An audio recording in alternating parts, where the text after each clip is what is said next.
కోడలి Tirupati laddu. Please మన ఛానల్ని subscribe చేసుకోండి. లైక్ చేయండి, కామెంట్ చేయండి. అజయ్, సంయుక్త ఇద్దరూ కూడా తిరుపతి వెళ్ళి శ్రీ వెంకటేశ్వర స్వామిని దర్శనం చేసుకొని తిరుపతి ప్రసాదం తీసుకొస్తారు. ఇంటికి తిరిగి వచ్చిన తర్వాత, ఏమండి, నేను చుట్టుపక్కల వాళ్ళందరికీ ప్రసాదం పంచి వస్తానండి.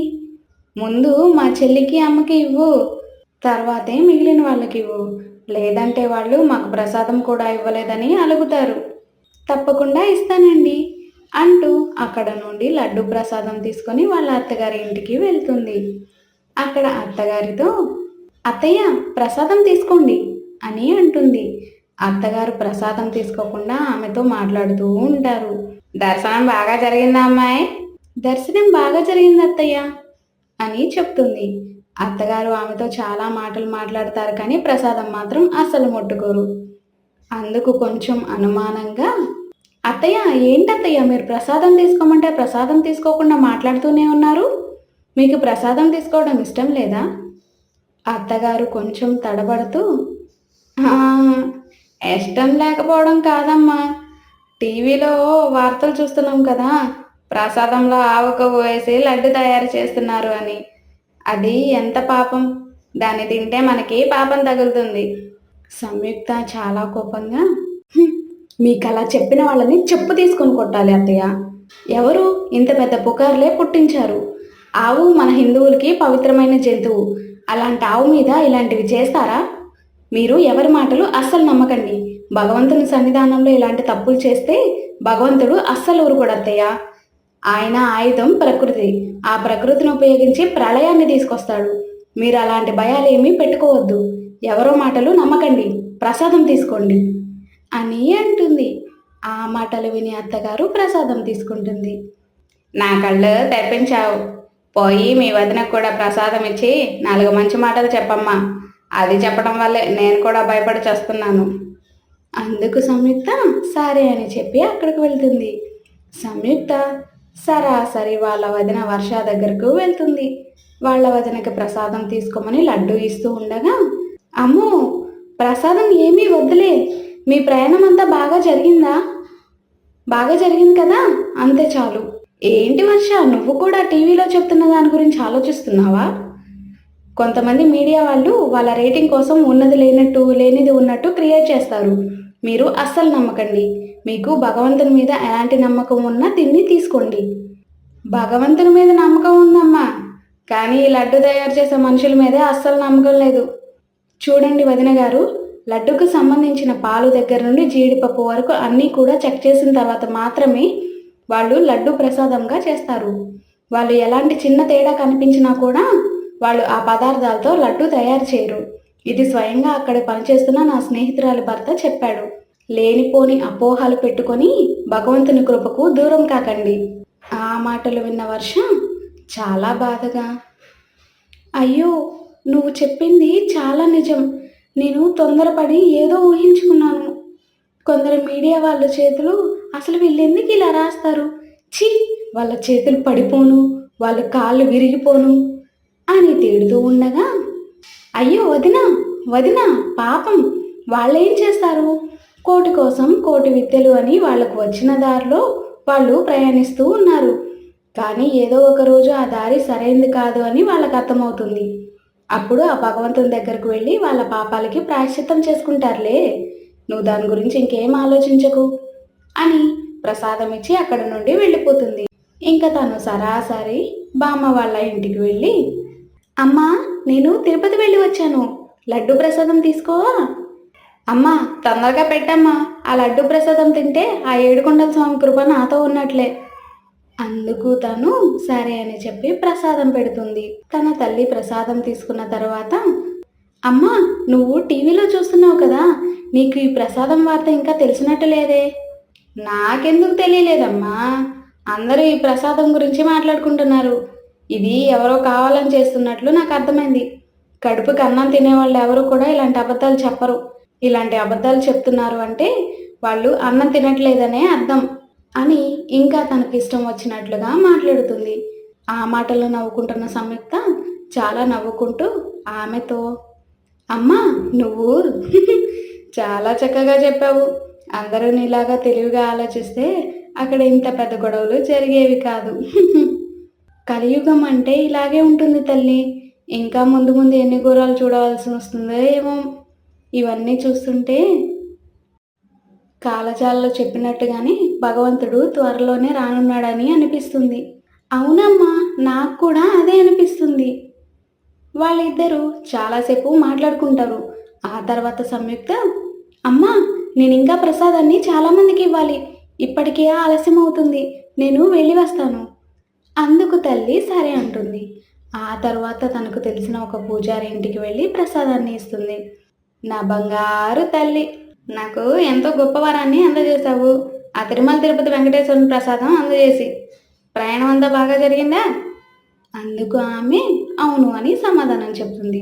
పూజారి గారు, ఈరోజు గుడి దగ్గర ఏదో మీటింగ్ ఉందని చెప్తున్నారంట. దేని గురించండి?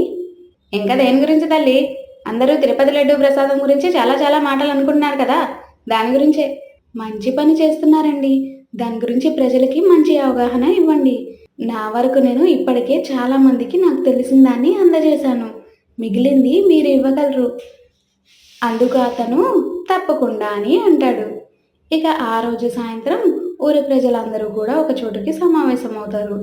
ఆయన తిరుపతి లడ్డు ప్రసాదం గురించి వచ్చే వార్తలు అన్నీ కూడా కట్టుకథలు అని చెప్తాడు. ఆయన మాట్లాడుతూ, ఎవరూ భయపడకండి. ఆవును పవిత్ర జంతువుగా పూజించే మనము అలాంటి పెద్ద తప్పు ఎలా చేస్తాము? అలా ఎవరు కూడా చేయరు. మీరేమీ కంగారు పడొద్దు. దాని గురించి అసలు ఎవరు కూడా ఆలోచించవద్దు. స్వామివారి దర్శనానికి ఎప్పటిలాగే వెళ్ళండి. అక్కడ ప్రసాదాన్ని తీసుకోండి అని తనకు తెలిసిన జ్ఞానాన్ని అంతా కూడా ప్రజలకు చెప్తారు. వాళ్ళందరూ కూడా దాన్ని విని సరే అని చెప్తారు. ఇంకా తిరుపతి లడ్డు గురించి వచ్చే వార్తల్లో ఎలాంటి నిజం లేదని తెలుసుకొని వాళ్ళందరూ గట్టిగా ఊపిరి పీల్చుకుంటారు. ఇక యథావిధిగా ఎప్పటిలాగే తిరుపతి ప్రయాణం అయ్యి భగవంతుని దర్శనం చేసుకొని తిరిగి వస్తారు. ఈ వీడియో చూస్తున్న మీకు కూడా నేను ఒకటే చెప్పాలనుకుంటున్నాను. మీరు దాని గురించి ఏమీ ఆలోచించకండి. ప్రసాదంలో ఎలాంటి కల్తీ జరగడం లేదు. ఈసారి ఎవరైనా అలా మాట్లాడితే వాళ్ళకి కూడా పూర్తి అవగాహన ఇవ్వగలరని కోరుకుంటున్నాను. అందరూ ఏడుగొండలవాడ వెంకటరమణ గోవింద గోవింద. కోడలి తిరుపతి లడ్డు. ప్లీజ్ మన ఛానల్ని సబ్స్క్రైబ్ చేసుకోండి, లైక్ చేయండి, కామెంట్ చేయండి. అజయ్, సంయుక్త ఇద్దరూ కూడా తిరుపతి వెళ్ళి శ్రీ వెంకటేశ్వర స్వామిని దర్శనం చేసుకొని తిరుపతి ప్రసాదం తీసుకొస్తారు. ఇంటికి తిరిగి వచ్చిన తర్వాత, ఏమండి, నేను చుట్టుపక్కల వాళ్ళందరికీ ప్రసాదం పంచి వస్తానండి. ముందు మా చెల్లికి అమ్మకి ఇవ్వు, తర్వాతే మిగిలిన వాళ్ళకి ఇవ్వు. లేదంటే వాళ్ళు మాకు ప్రసాదం కూడా ఇవ్వలేదని అలుగుతారు.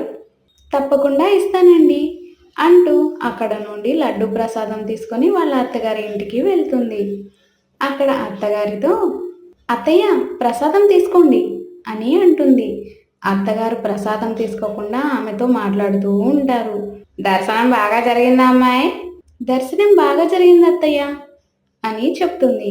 అత్తగారు ఆమెతో చాలా మాటలు మాట్లాడతారు, కానీ ప్రసాదం మాత్రం అస్సలు ముట్టుకోరు. అందుకు కొంచెం అనుమానంగా, అత్తయ్య ఏంటత్తయ్య మీరు ప్రసాదం తీసుకోమంటే ప్రసాదం తీసుకోకుండా మాట్లాడుతూనే ఉన్నారు? మీకు ప్రసాదం తీసుకోవడం ఇష్టం లేదా?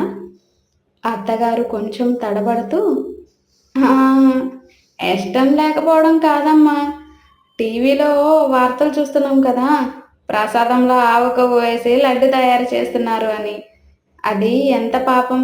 దాన్ని తింటే మనకి పాపం తగులుతుంది." సంయుక్త చాలా కోపంగా, మీకు అలా చెప్పిన వాళ్ళని చెప్పు తీసుకొని కొట్టాలి అత్తయ్య. ఎవరు ఇంత పెద్ద పుకార్లే పుట్టించారు. ఆవు మన హిందువులకి పవిత్రమైన జంతువు. అలాంటి ఆవు మీద ఇలాంటివి చేస్తారా? మీరు ఎవరి మాటలు అస్సలు నమ్మకండి. భగవంతుని సన్నిధానంలో ఇలాంటి తప్పులు చేస్తే భగవంతుడు అస్సలు ఊరుకోడు అత్తయ్య. ఆయన ఆయుధం ప్రకృతి. ఆ ప్రకృతిని ఉపయోగించి ప్రళయాన్ని తీసుకొస్తాడు. మీరు అలాంటి భయాలు ఏమీ పెట్టుకోవద్దు. ఎవరో మాటలు నమ్మకండి. ప్రసాదం తీసుకోండి అని అంటుంది.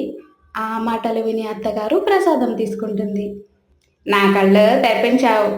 పోయి మీ వదినకు కూడా ప్రసాదం ఇచ్చి 4 మంచి మాటలు చెప్పమ్మా. అది చెప్పడం వల్లే నేను కూడా భయపడి చేస్తున్నాను. అందుకు సంయుక్త సరే అని చెప్పి అక్కడికి వెళ్తుంది. సంయుక్త సరాసరి వాళ్ళ వదిన వర్ష దగ్గరకు వెళ్తుంది. వాళ్ళ వదినకి ప్రసాదం తీసుకోమని లడ్డు ఇస్తూ ఉండగా, అమ్మో, ప్రసాదం ఏమీ వద్దులే, మీ ప్రయాణం అంతా బాగా జరిగిందా? బాగా జరిగింది కదా, అంతే చాలు. ఏంటి వర్ష, నువ్వు కూడా టీవీలో చెప్తున్న దాని గురించి ఆలోచిస్తున్నావా? కొంతమంది మీడియా వాళ్ళు వాళ్ళ రేటింగ్ కోసం ఉన్నది లేనట్టు లేనిది ఉన్నట్టు క్రియేట్ చేస్తారు. మీరు అస్సలు నమ్మకండి. మీకు భగవంతుని మీద ఎలాంటి నమ్మకం ఉన్నా తిని తీసుకోండి. భగవంతుని మీద నమ్మకం ఉందమ్మా, కానీ ఈ లడ్డు తయారు చేసే మనుషుల మీదే అస్సలు నమ్మకం లేదు. చూడండి వదిన గారు, లడ్డుకు సంబంధించిన పాలు దగ్గర నుండి జీడిపప్పు వరకు అన్నీ కూడా చెక్ చేసిన తర్వాత మాత్రమే వాళ్ళు లడ్డు ప్రసాదంగా చేస్తారు. వాళ్ళు ఎలాంటి చిన్న తేడా కనిపించినా కూడా వాళ్ళు ఆ పదార్థాలతో లడ్డు తయారు చేయరు. ఇది స్వయంగా అక్కడ పనిచేస్తున్న నా స్నేహితురాలి భర్త చెప్పాడు. లేనిపోని అపోహలు పెట్టుకొని భగవంతుని కృపకు దూరం కాకండి. ఆ మాటలు విన్న వర్ష చాలా బాధగా, అయ్యో, నువ్వు చెప్పింది చాలా నిజం. నేను తొందరపడి ఏదో ఊహించుకున్నాను. కొందరు మీడియా వాళ్ళ చేతులు, అసలు వీళ్ళెందుకు ఇలా రాస్తారు, ఛీ, వాళ్ళ చేతులు పడిపోను, వాళ్ళ కాళ్ళు విరిగిపోను అని తిడుతూ ఉండగా, అయ్యో వదినా, వదినా, పాపం, వాళ్ళేం చేస్తారు? కోటి కోసం కోటి విద్యలు అని వాళ్ళకు వచ్చిన దారిలో వాళ్ళు ప్రయాణిస్తూ ఉన్నారు. కానీ ఏదో ఒక రోజు ఆ దారి సరైంది కాదు అని వాళ్ళకి అర్థమవుతుంది. అప్పుడు ఆ భగవంతుని దగ్గరకు వెళ్ళి వాళ్ళ పాపాలకి ప్రాయశ్చిత్తం చేసుకుంటారులే. నువ్వు దాని గురించి ఇంకేం ఆలోచించకు అని ప్రసాదం ఇచ్చి అక్కడ నుండి వెళ్ళిపోతుంది.